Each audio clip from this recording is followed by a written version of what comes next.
At Yalta, Stalin had promised free elections across Eastern Europe. By 1948, not one of those countries was free.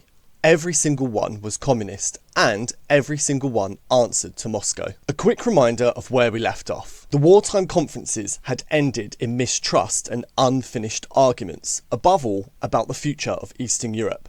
The West went home and hoped Stalin would keep his word. Stalin had no intention of keeping it. While the diplomats had been talking, Stalin's army had been arriving. This is the story of how, country by country, Eastern Europe converted to communism. So, why did Stalin do it? The first reason is fear. Look at the map through Stalin's eyes. In the previous 30 years, his country had been invaded from the West twice. The first time was during the First World War, and the second time was by Hitler in 1941.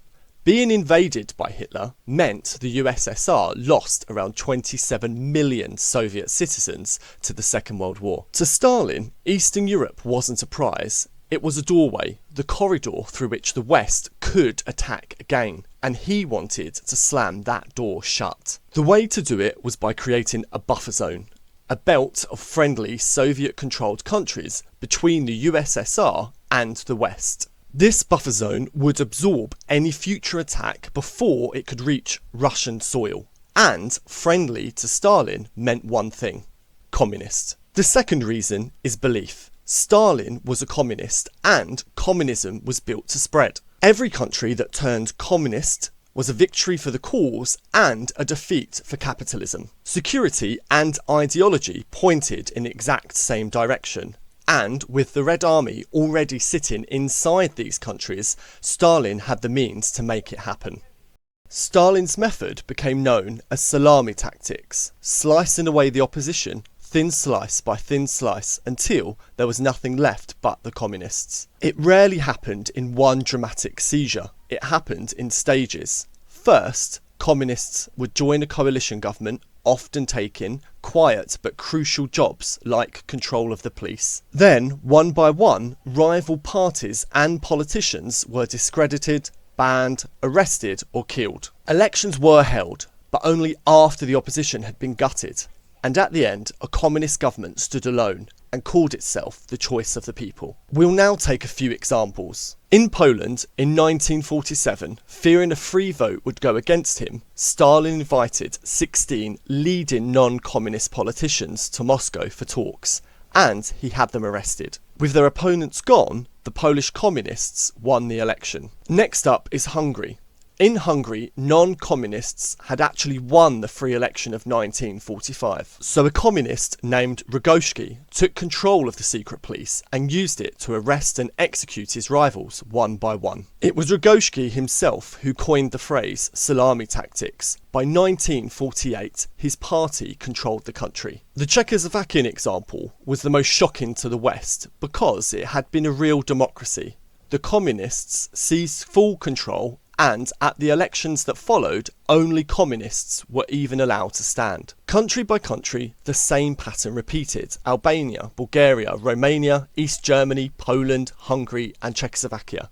By 1948, the set was complete. What Stalin had built was a ring of what became known as satellite states. Countries that were technically independent, but in reality orbited Moscow. They took their orders from it and copied its systems. To hold them together, the Soviets set up an organisation called Cominform in 1947.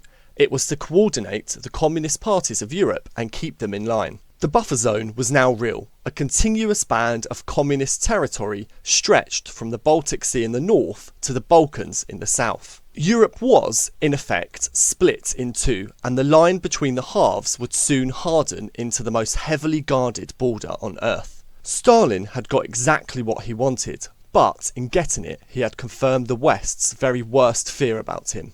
So, how should we judge what Stalin did?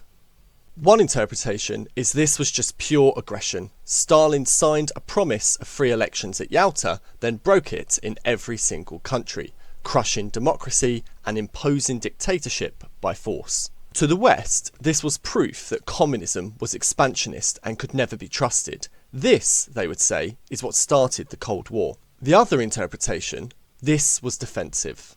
Put yourself in the shoes of a country that had just lost 27 million people to an invasion from the West. Of course it would want a protective barrier. On this view, Stalin wasn't trying to conquer the world, he was making sure that 1941 could never happen again. It was brutal, but it was driven by fear, not greed. The very same actions look completely different depending on which one you believe. That is at the heart of the whole who was to blame for the Cold War. The West was watching all of this and drawing its own conclusions. And one man had already given Stalin's new empire a name. He called it an Iron Curtain.